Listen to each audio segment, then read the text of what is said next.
When you start a new bowl game, what is the ideal team you would want to have in that very first game? A lot of bowls probably would love to have a local team. The Silicon Valley Football Classic in San Jose went with Fresno State in its inaugural game in 2000, while the Camellia Bowl in Montgomery went with South Alabama from Mobile in 2014. When you're a bowl that is just starting out, you want a school that can both create local interest and travel well. The Freedom Bowl in Anaheim, California was starting out in 1984 and had a golden opportunity to invite a team in its county, but fumbled it away. But before I start, I ask that you like and subscribe to the channel. We got these mini documentaries, podcasts, and more. Over 85% of my watch time comes from non-subscribers, so why don't you stay a while and subscribe? I'll hold your jacket for you. Now, let's get back to the story. Before the 1984 season, the Freedom Bowl received certification from the NCAA to begin play in 69,000-seat Angel Stadium in Anaheim, home of the Los Angeles Rams. The bowl would pit two at-large schools against one another and become the second bowl in the Los Angeles area, with the other one, of course, being the Rose Bowl. Fast forward to November 1984, and the Freedom Bowl had just invited Iowa to play in its bowl, and the Hawkeyes accepted. The Hawkeyes were 6-4-1 with the road game against Hawaii left.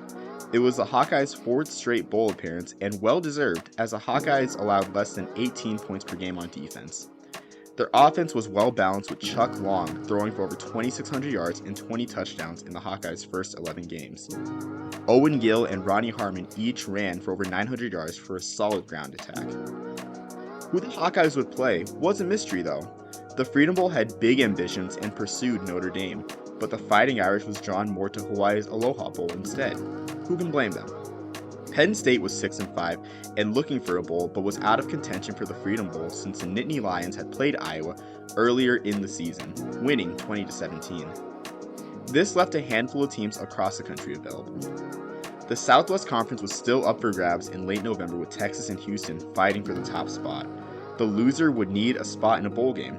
Not to mention, there were a handful of teams with 6 wins across the country. There's just too much to go into that, so I'll move on. However, one school made more sense than any other, and that was the Cal State Fullerton Titans of the Pacific Coast Athletic Association. The Titans had gone 7-5 the year before and earned a spot in the 1983 California Bowl by virtue of winning the PCAA. The Titans would lose the Raisin Bowl to Northern Illinois that year, but they would be even better in 1984. 1984 was the best year in the history of Cal State Fullerton football. The Titans went 11-1 with an offense that ranked 20th in points per game with 28. Future CFL great Damon Allen was electric, throwing for 2,469 yards and 20 touchdowns with only 3 interceptions. Allen also added 5 touchdowns on the ground. Alan Pitts was unstoppable in the red zone with 8 touchdown catches out of his 26 total receptions. Nearly 1 out of every 3 catches of his was a touchdown. Their best win was a 21-13 win over a Hawaii team that went 7-4 and lost to the eventual national champions, BYU, by only 5 points. Their only loss was to their fellow PCAA co-champions, UNLV, who would get the conference's bid in the California Bowl that year. The best part for the Freedom Bowl was Cal State Fullerton was 10 minutes away from Anaheim, and the university had plenty of alumni in the Los Angeles/Anaheim area. Sure, Cal State Fullerton averaged less than 10,000 fans per home game, but alumni and students definitely would have provided a good crowd for the Freedom Bowl, and here's why. First off, in 1984, there were only 17 bowl games. I talked a little bit about the shift in the perception of bowl games in my video about Hawaii almost playing in the Mobile, Alabama Bowl in 2000, which you can find in the card in the upper right-hand corner, and the same applies here.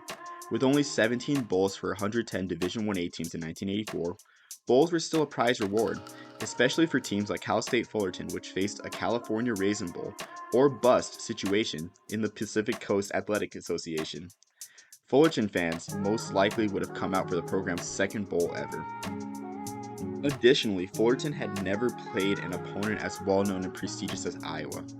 In their program's history since 1970, they had never played a member of the Big Ten in general. The only games against Power Conference teams were 2 games against Arizona in 1981 and 1983. But Arizona did not nearly have as much prestige as Iowa, appearing in only 2 bowl games in the last 36 years and having only been a Pac-10 member for less than a decade to that point. Iowa had multiple Rose Bowl appearances and had gone to 3 straight bowl games and did not miss a bowl, game until 1993. Two of those bowl appearances were Rose Bowls, and the Hawkeyes just appeared in the Gator Bowl, which still had significant prestige in 1984. They nearly won the national championship on 3 occasions in the 1950s and 1960s as well. This quite literally was a program-defining game for Cal State Fullerton. This was a rare opportunity for students who lived in the Los Angeles area and alums to see their school play a well-known program. This was a slam dunk for the Freedom Bowl, right? The Freedom Bowl did consider Cal State Fullerton for a spot in their game, but only after numerous Cal State Fullerton fans sent bomb threats and death threats. Please keep in mind that I do not approve of these methods. And even then, the Freedom Bowl only considered Cal State Fullerton as the 4th option contingent on Notre Dame accepting a bid to the Aloha Bowl, Texas winning the Southwest Conference and earning a spot in the Cotton Bowl, and Houston losing its final 2 games to finish 5-6. Only then would the Freedom Bowl extend an invitation to the hometown Titans. I get where the Freedom Bowl is coming from, as Texas being a national power could have attracted local fans and would have been better for TV ratings than Cal State Fullerton, but for a new bowl to think they were going to be must-see TV in its first year is beyond ambitious.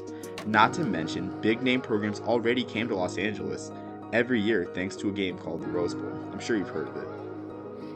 Texas dropped its final 2 games to end the season at 7-3-1, while Houston won out to win a share of the Southwest Conference with a 7-4 record and the Cotton Bowl spot by way of a head-to-head victory over co-champion SMU.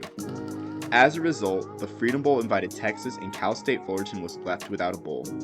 While the Iowa-Texas game was a good matchup for TV, it was a hard sell for Texas fans who had not seen their team play in a bowl game outside of Texas since the 1974 Gator Bowl and had gone to the Cotton Bowl the previous year. Attendance struggled as only 24,093 fans attended the first ever Freedom Bowl in 69,000-seat Angel Stadium.